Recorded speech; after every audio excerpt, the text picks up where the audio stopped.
राजा विक्रमादित्य जो उज्जैन के महाराज थे,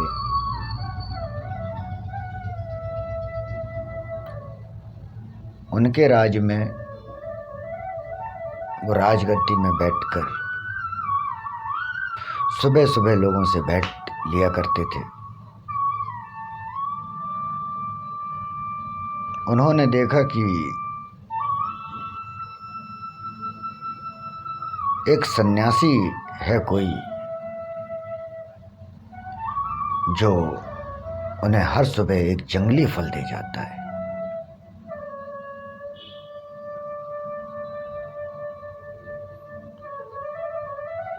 वो उस जंगली फल को अपने मंत्री को दे देते थे।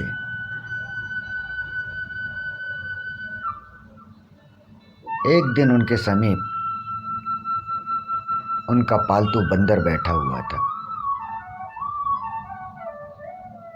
जब वो लोगों से मिल रहे थे तब उन्होंने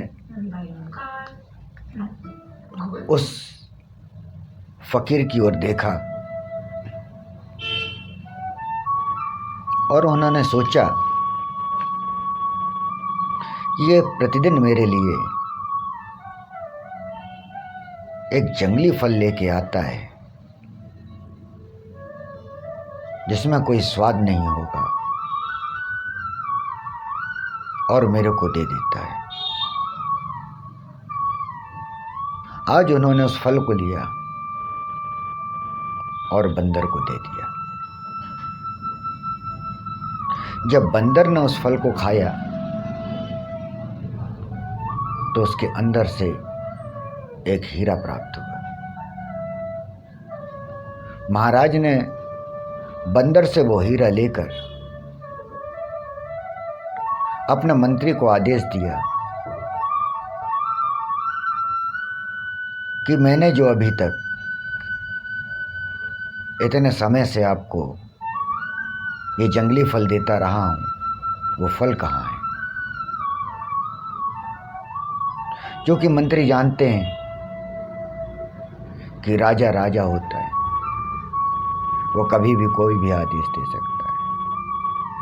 अतः उसने उन्हें एक जगह रखते हुए जा रहा था। वो बंद कमरा था जहां कोई घुस नहीं सकता था। वहां पे उस फल को डाल दिया जाता था।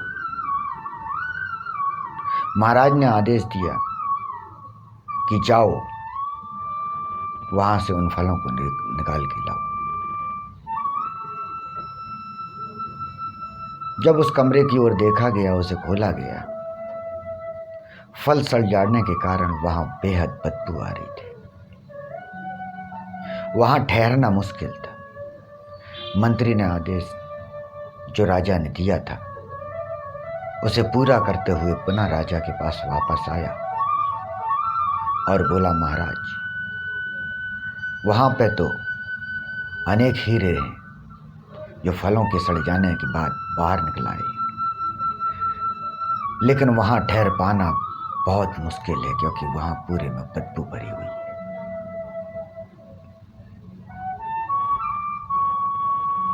विक्रमादित्य ने उस सन्यासी की ओर, उस साधु की ओर, उस फकीर की ओर देखा और हाथ जोड़कर पूछा, गुरुवर, मैं आपको बहुत दिनों से आते हुए देख रहा हूं, आप कितने वर्षों से आ रहे हैं? उसने जवाब दिया, फकीर ने, कि महाराज, मुझे आते हुए 10 वर्ष हो चुके हैं और 10 वर्षों से मैं आपको ये दे रहा हूं, पर आप ही नहीं पहचान पाए। और मेरे फल देने का उद्देश्य ये था कि मैंने ये तो जान लिया, ये देख लिया कि आप महान हैं, वीर हैं, सम्राट हैं। यही सोचकर मैंने चाहा कि कुछ चीज मैं आपको जो देना चाहता हूं वो मैं उस विवेकशील व्यक्ति को ही देना चाहता हूं जिसमें आप जैसी वीरता हो। तो मैंने आपकी वीरता का जो कहानियां हैं, किस्से हैं, वो दूर दूर तक सुने हुए हैं। आप सम्राट हैं और मैं चाहूंगा कि आज रात्रि में आप मेरी कुटिया में आए, जो जंगल के समीप है, ताकि मैं आपके धैर्य का और परीक्षण कर सकूं।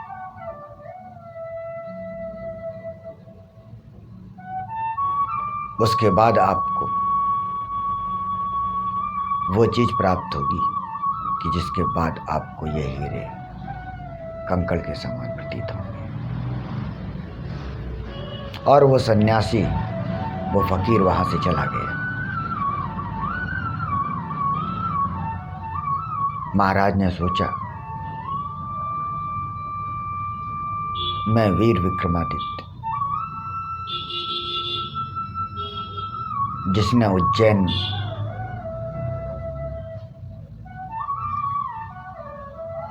में अपना स्थान बनाया, जहां पे उनके सिंहासन 32 का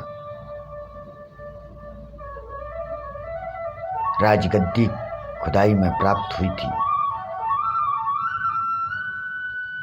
जिस टीले में वो बैठते थे, वो उज्जैन में बहुत समय तक अपने उस रूप में ही बना रहा। लगभग 25 या 26 वर्ष पूर्व जब मैं उज्जैन आया था, तब मैं उस चट्टान पे बैठा हूँ। वो समय वाइट कलर की पिलर टाइप की बनी हुई थी, जो आज अभी के हिसाब से नए तरीके से बना दिया गया। तो जब राजा विक्रमादित्य ये सोचते हैं कि सन्यासी ने मेरे को बुलाया है तो मेरे को जाना चाहिए, ये सोचकर वो रात को उस बाबा की कुटिया में पहुंच जाते हैं।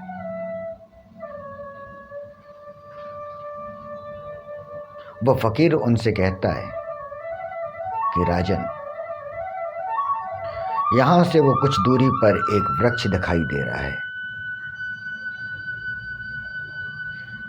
उस वृक्ष में 25 लाशें लटकी हुई हैं। तो मैं उनमें से एक लाश उठा के लेकर आना है। यह सुनकर महाराज उस पेड़ की ओर चल देते हैं। पेड़ के समीप पहुंचते हैं। धीरे धीरे पेड़ के नीचे पहुंच जाते हैं। ऊपर की ओर देखते हैं तो वहां उन्हें 25 से अधिक लाशें लटकी हुई दिखाई दे रही थी।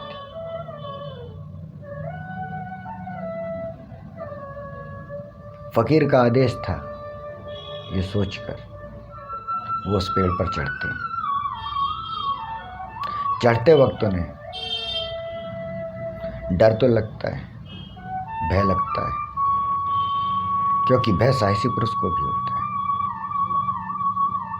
यदि वह मनुष्य, कोई भी मनुष्य मानसिक रूप से सही है तो उसे भय लगेगा। भय के आगे जो भय को अपनी शक्ति से हटा दे और उसके आगे पहुंच जाए, उससे लड़ जाए, वो कहलाता है वीर। उस सबसे उत्पन्न हुआ है महावीर। यह सोचकर विक्रमादित्य पेड़ पर चढ़ते हैं।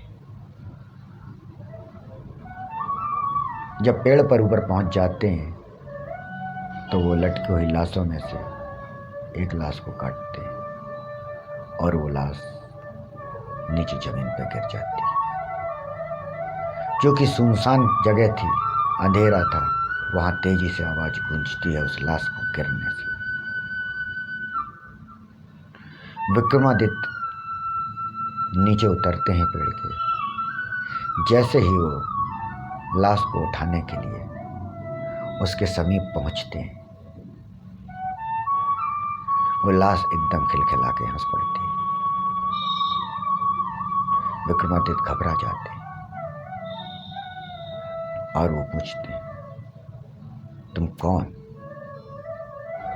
और वो लाश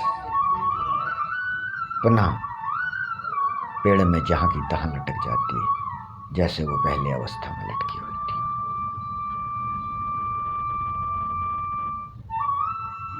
इस प्रकार से विक्रमादित्य की जो बेताल 25वीं में कहानियां हैं वो 25 है। वो जब 25वीं बार आखिरी में आते तब वो लौट के अपने गुरु के पास तक पहुंच पाते हैं, उस फकीर के पास तक पहुंच पाते हैं। उन्हें 24 बार ही किसी ना किसी घटना से बेताल इस प्रकार की कहानी सुनाते थे कि उसे राजा को, विक्रमादित्य को बोलना ही पड़ता था। उसमें से जो सबसे मुख्य कहानी है, जो पहली कहानी कही जाती है, मैं वो आपको बताता हूं।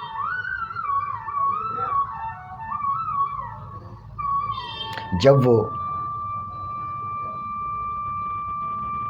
पेड़ से उतारकर पुनः लाश को अपने कंधे पर रखते हैं और फकीर की ओर जाने को अग्रसर होते हैं, तो वो लाश, जिसे हम बेताल के नाम से जानते हैं, विक्रम और बेताल, वो बोलते हैं बेताल विक्रमादित्य से कि यहां से फकीर तक जाने का जो सफर है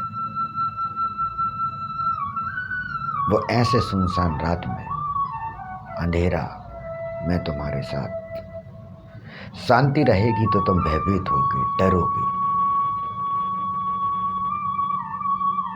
तो इसके लिए मैं तुम्हें एक कहानी सुनाता हूं। विक्रमादित्य कुछ सुनना नहीं चाहते थे। उनका तो उद्देश्य था कि उस लाश को, उस बेताल को उस फकीर के पास तक ले जा सकूं।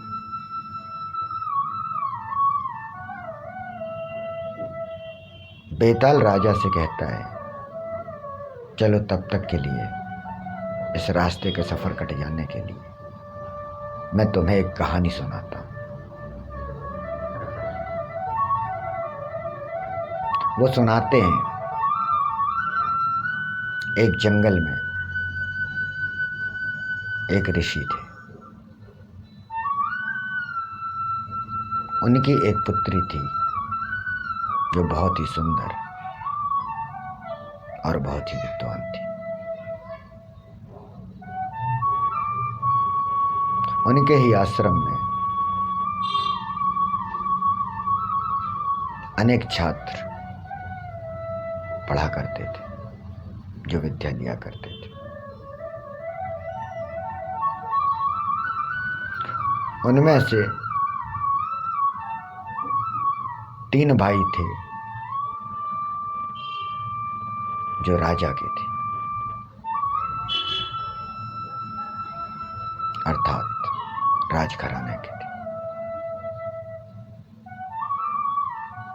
वो तीनों भाई ही उन ऋषि की, गुरु की जो पुत्री थी उसके मोह में पड़ गए।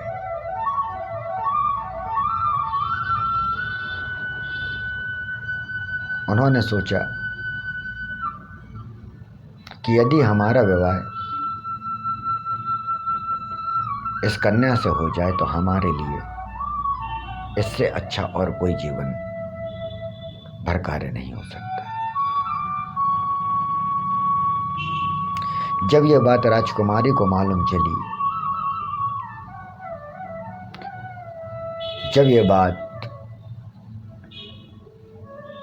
ऋषि की पुत्री को मालूम चली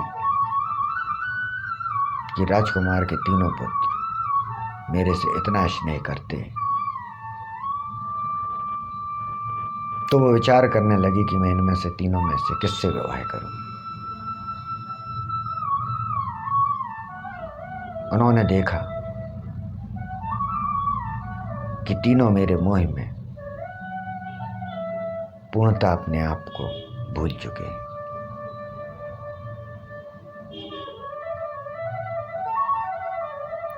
यह विचार करके जो गुरु की पुत्री थी कि मैं विवाह किससे करूंगी, इसका निर्णय न ले सकी और उसने आत्महत्या कर ली। आत्महत्या की खबर सुनकर पिता तो बेहाल थे ही, लेकिन उन तीनों राजपुत्रों की दशा देखने लायक नहीं थी। तीनों वियोग में रो रो के, अश्रु बहा के एकांत की ओर हो चुके थे।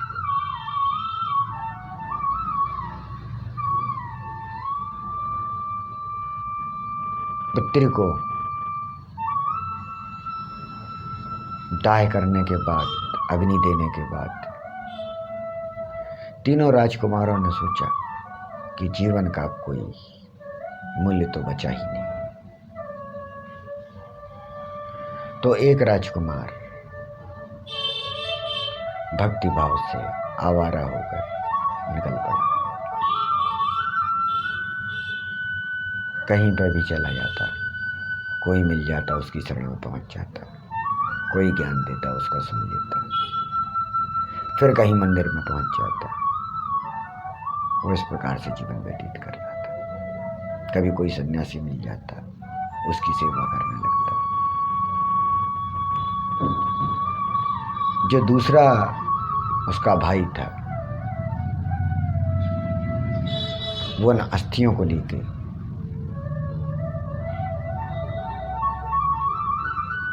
प्रेम में वो ये सोचता था कि कोई तांत्रिक मिलेगा, कोई जादू टोने वाले मिलेगा, क्योंकि वो प्रेम में बहुत खो चुका था, अपने आप को डुबो चुका था। ये सोचकर वो उन अस्थियों को रोज पानी देकर, रोज नहलाकर बड़े प्रेम से रखा करता था। जो तीसरा भाई था, वो जब अग्नि में जल रही थी कन्या, ऋषि की पुत्री, तो समय से अग्नि को गौर से देखता जा रहा था।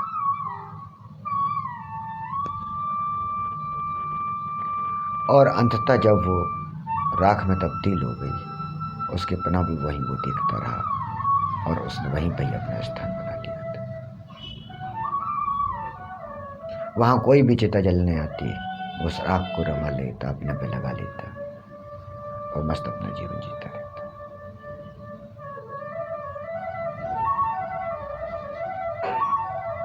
तीनों अपना जीवन इस प्रकार से व्यतीत कर रहे थे।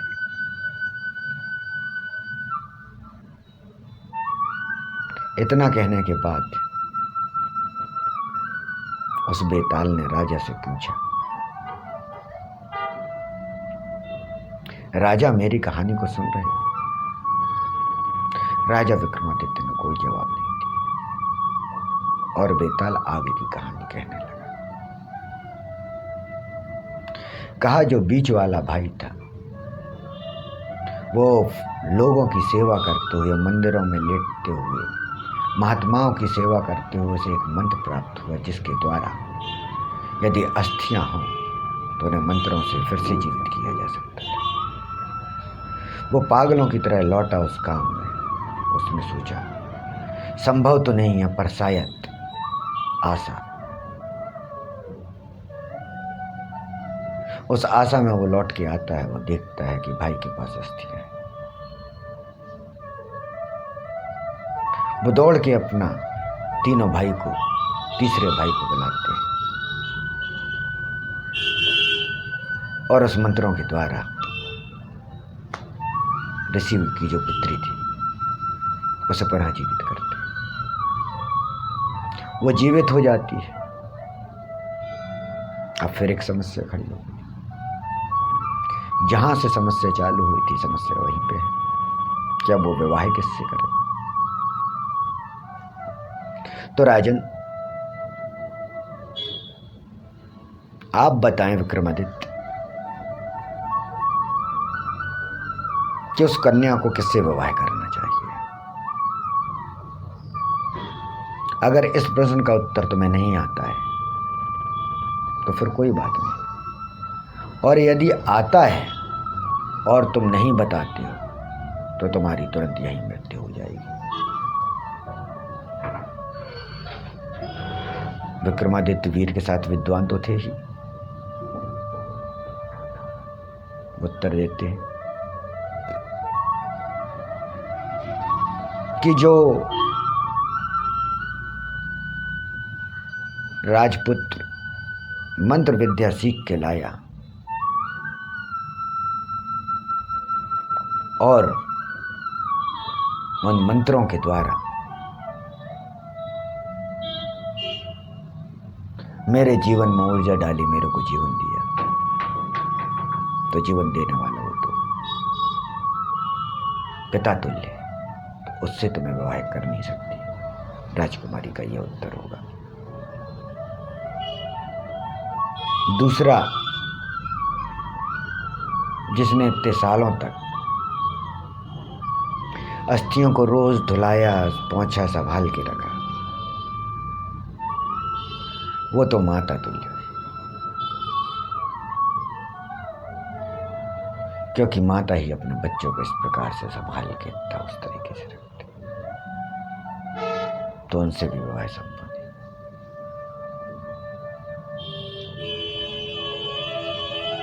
अर्थात ये है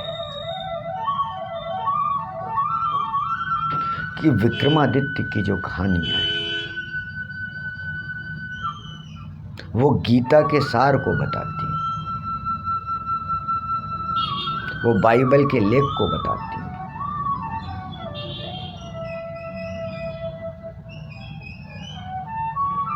उसमें यही लिखा है, यही निहित है। विचार का मार्ग क्या है आपका? आपके विचार किस ओर जाते हैं? इस प्रकार से विक्रमादित्य को 24 बार अपने प्रश्नों का जवाब मन में न रख पाने के कारण मुख से बोलना पड़ा, और 25वें बार में वो बेताल को उस फकीर तक ला पाए। हर मनुष्य का जीवन, हमारा आपका जीवन विक्रम और बेताल की ही कहानी है।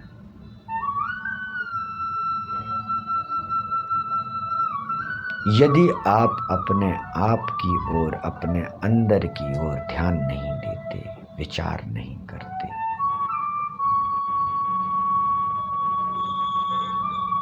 तो आप विक्रमादित्य नहीं बन पाएंगे, आपको बेताल ही बनना पड़ेगा। वो जो भाई था जिसको ऋषि पुत्री ने कहा कि मैं उससे विवाह करूंगी, क्योंकि वो खोया था एक प्रेम भाव। आपको भाव जगाना पड़ेगा, वो अंदर से जागेगा। भाव टीवी से नहीं जागता,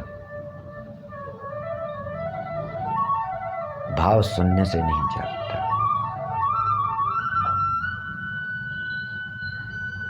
भाव जागता है अंतःमन से।